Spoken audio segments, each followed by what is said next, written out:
Ce balado est rendu possible grâce à notre commanditaire officiel, le Collège communautaire du Nouveau-Brunswick. Nouvelle année, nouvelles ambitions, développe tes compétences avec le CCNB.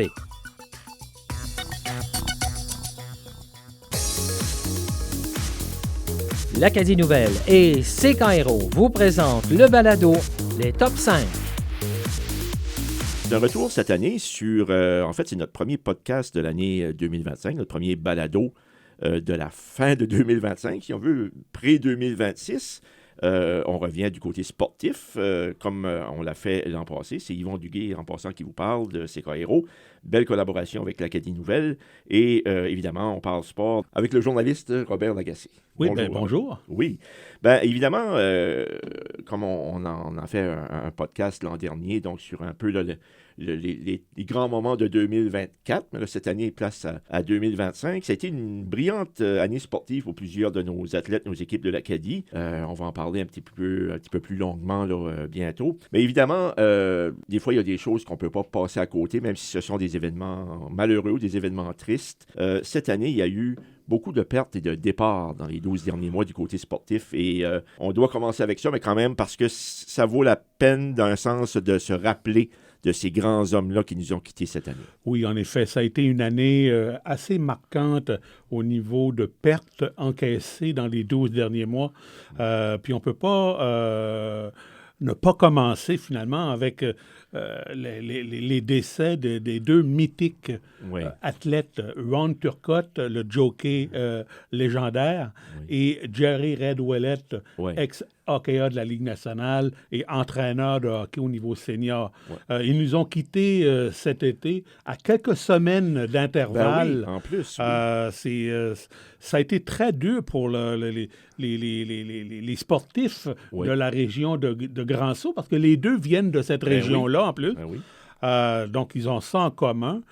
Moi, en plus, c'était deux personnes que j'ai eu l'occasion d'interviewer à quelques reprises au fil des ans. J'ai même entretenu une amitié un peu plus profonde avec Jerry Ouellet. On se parlait de temps à autre au téléphone. Pour moi, ces deux personnes-là font partie de mon top 10 des grands athlètes de l'Acadie. Absolument. Avec les Yvon Durel, Jean-Yves Thériault, Réal Cormier, Joël Bourgeois, Paty Blanchard, Jacques Leblanc, Roland Melançon et Mylène Thériault. Pour moi, c'est le top 10 acadien de nos athlètes là, qui ont marqué l'histoire du sport. Mais tout à fait.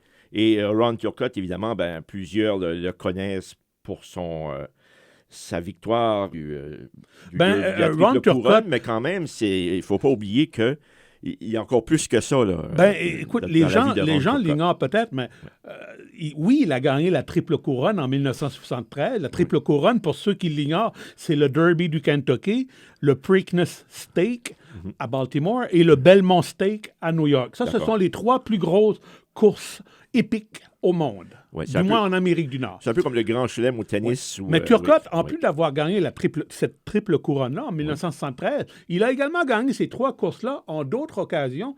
Donc, il les a gagnées chacune à deux reprises. Alors, il faut le faire.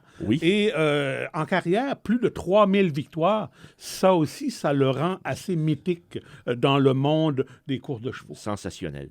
Et évidemment, Secrétariat, c'était le cheval mythique avec lequel il a remporté la triple couronne. On a même fait un film avec cet événement-là. Oui, on ne peut pas séparer Ron Turcotte de Secrétariat. 1973, ces deux-là ont vraiment marqué l'histoire du sport épique.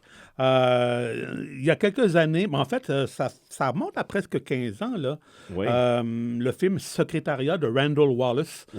C'est un film de Hollywood avec plusieurs acteurs connus, dont Joan Allen, entre autres. Mais il ne faut pas oublier également le merveilleux documentaire que Phil Como a consacré à Turcotte. Ça s'intitule Ron Turcotte, jockey légendaire. J'encourage les gens à juste, ne serait-ce que pour rendre hommage à Turcotte, à revoir ces deux films-là. Oui, c'était très bien fait. Autant le premier qui est évidemment une grande production hollywoodienne, mais celui de Phil Como quand même, là, qui est un peu plus, je dirais, intime, un peu plus terre-à-terre. C'est un documentaire dans le cas de Phil. Oui, tout à fait. Oui, mais quand même, c'était vraiment un des beaux moments là, la carrière de Ron Turcotte là, dans lequel on rend hommage avec Phil Comeau. Et Jerry Ouellet, Red pour les intimes. Red, les gens l'ont oublié, mais il a été le premier véritable Acadien à jouer régulièrement dans la Ligue nationale. Voilà. Avant lui, il y avait eu le gardien Claude Bourque pour 1 ou 2 matchs. Même chose pour Roland Rowley-Rossignol du Madawaska, qui avait également réussi à disputer quelques parties. Mais Red Ouellet a été vraiment le premier Acadien à jouer sur une base régulière dans la Ligue nationale. C'était en 1960-61.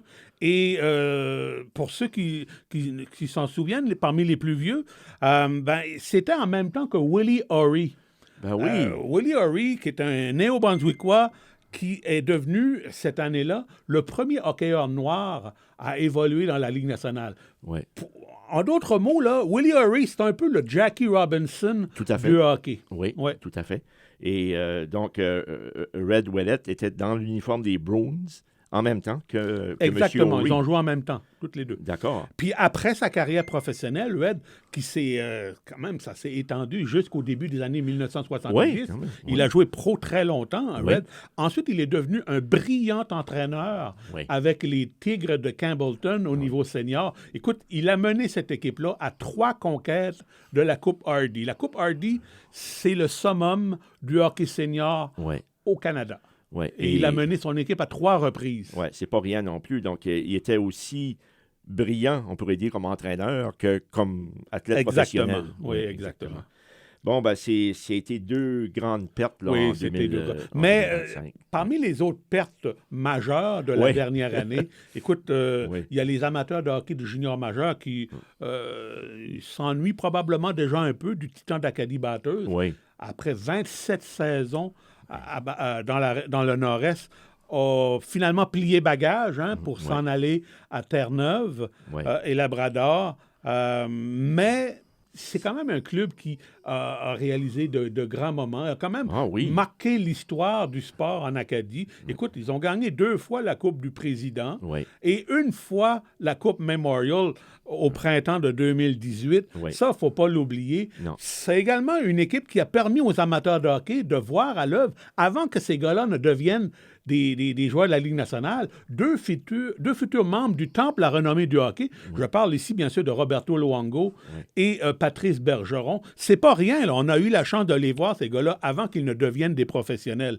Puis, au fil des années, on a également pu voir des gars comme, je vais en nommer quelques-uns, là, Jonathan Girard, François Beauchemin, Mathieu Benoît, Ramsey Abid, Adam Rousseau, Olivier Filion, Bruno Gervais, Yannis Prutz, Jonathan Ferland, Mathieu Roy, Olivier Labelle, Jordan Clendening, Mathieu Perrault, Thomas Beauregard, Zach O'Brien, plus proche de nous encore, Christophe Boivin, Antoine Morand, Jeffrey Viel, Riley Kidney et, bien sûr, il ne faut pas l'oublier, Noah Dobson avec le Canadien de Montréal. Exactement. Alors, il y a quand même eu beaucoup d'excellents joueurs de hockey qui sont passés ici. Absolument. Puis, on se rappellera toujours la première saison, les gens qui couchaient dans leur voiture pour les séries, pour avoir des billets à l'époque, ça se faisait pas nécessairement en ligne. Je pense que c'était au début des balbutiements des achats en ligne. Je parle encore régulièrement avec quelques joueurs de la première saison.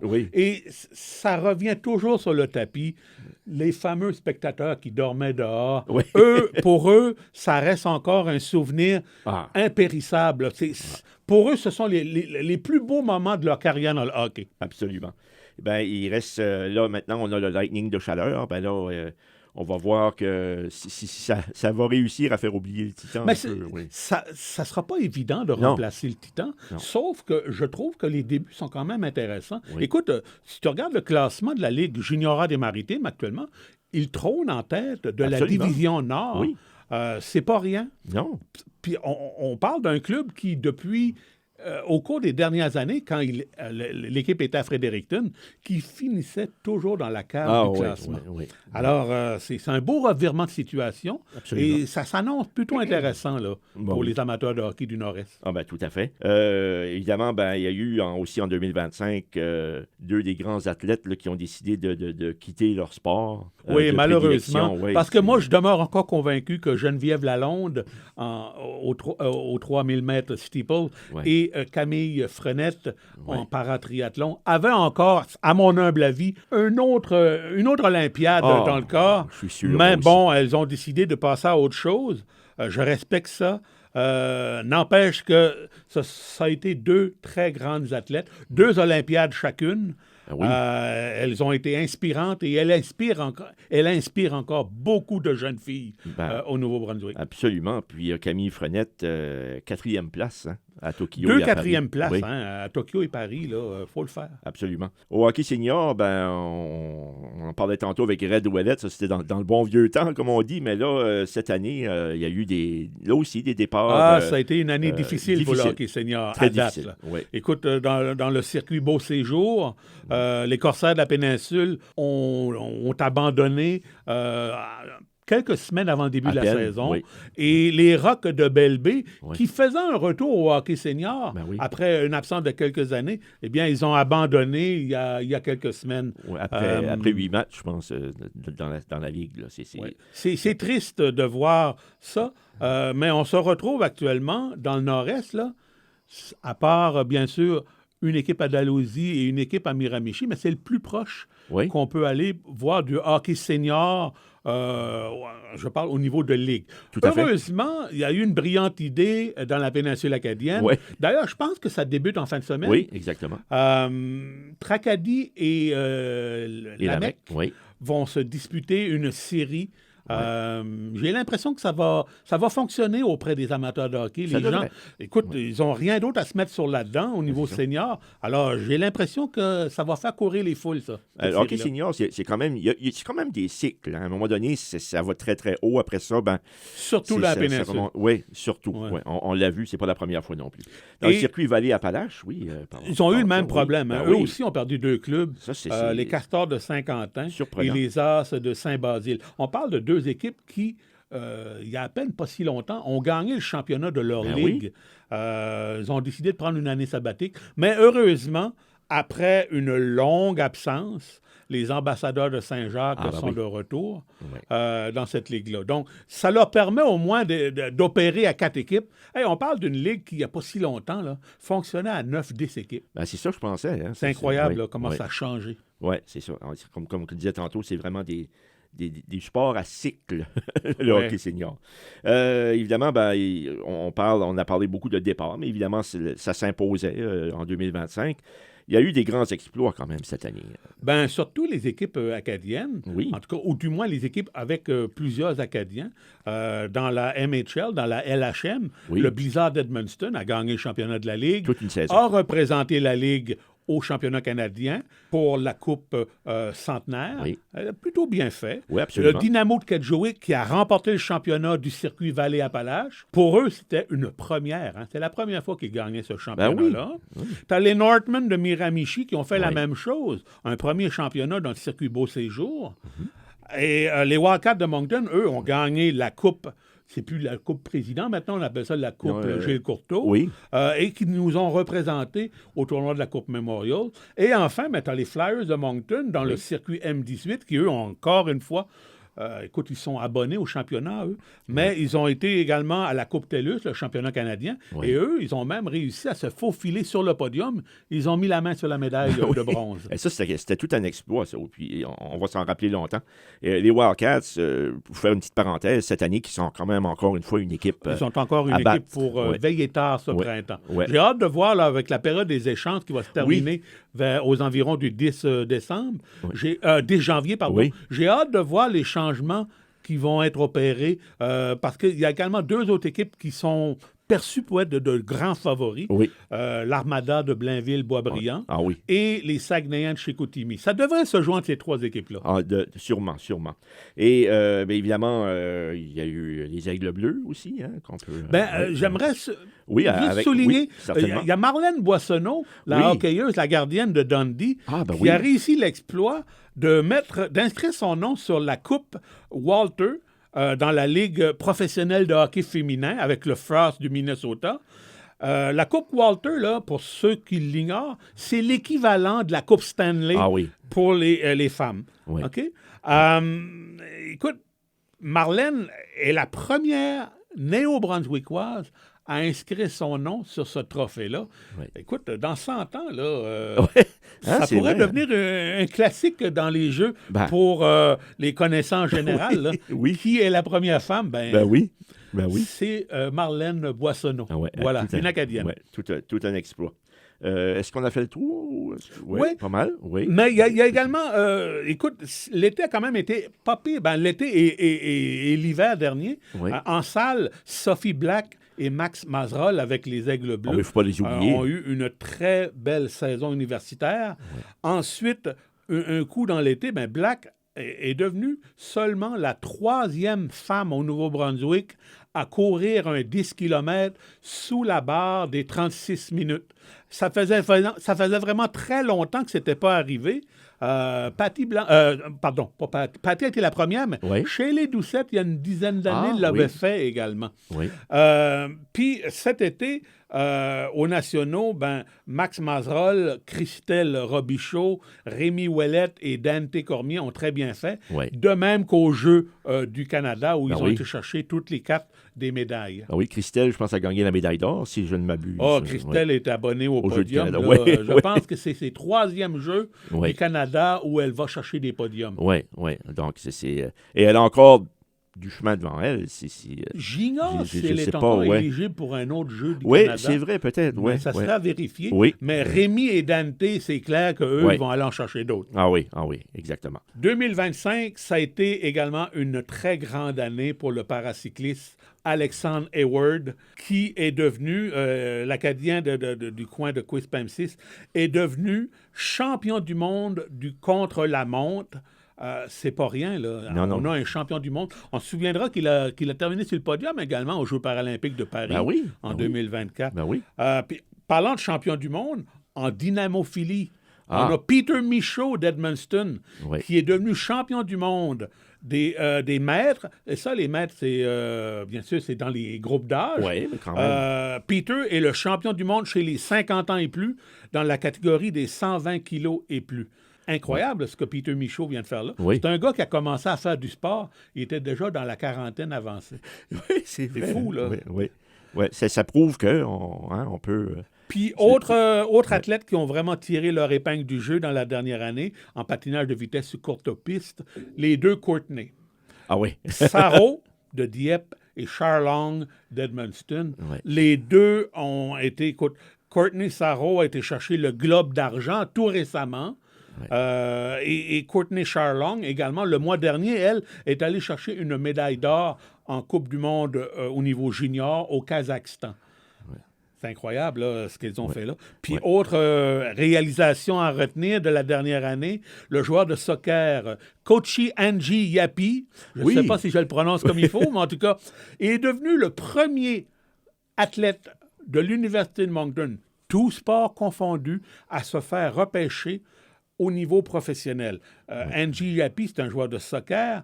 Il va porter les couleurs, s'il parvient à se tailler un poste, bien sûr, des Wanderers d'Ottawa dans la Premier League de soccer. C'est la principale ligue professionnel au Canada. Oui, puis c'est tout un athlète aussi. Puis en tout cas, je voyais un peu les statistiques, tout ça. Là, ça me surprendrait. Je pense qu'il y a des bonnes chances, je pense, de faire l'équipe. C'est un très bon joueur, très bon athlète. J'en ai parlé avec Younes Bouida, l'entraîneur-chef des Aigles Bleus, et il m'a dit beaucoup de bien de ce jeune. Et pour terminer, écoute, je ne peux pas passer sous silence les Aigles Bleus. Nos Aigles Bleus au hockey masculin, qui trônent en tête du sport universitaire de l'Atlantique, sont inspirés, il est vrai, par Mika Cyr, leur capitaine, mais je pense qu'ils sont en bonne position pour aller chercher un 3e laissez-passer consécutif pour les championnats canadiens, pour la Coupe Université. Et qui sait, peut-être vont-ils aller nous chercher un 5e titre national après ceux de 80, 81, 90 et 95. On ne sait jamais. Voilà. Hein? Puis il y a une bonne équipe très bien balancée cette année. Ils n'ont peut-être pas la force buts. Offensive mais... des grosses années, mais ils sont effectivement, surtout 2 excellents gardiens et une très bonne défensive et une attaque des plombiers de luxe, comme on dit. Exactement. Voilà. Robert, c'était un plaisir encore une fois. de faire plaisir. Ce tour d'horizon de l'année 2025. Et on va se souhaiter à une prochaine fois. Et puis, on va voir justement en 2026 de quel bois vont se chauffer nos athlètes et nos équipes acadiennes. On se souhaite une très belle année 2026. Voilà. Merci. Au revoir.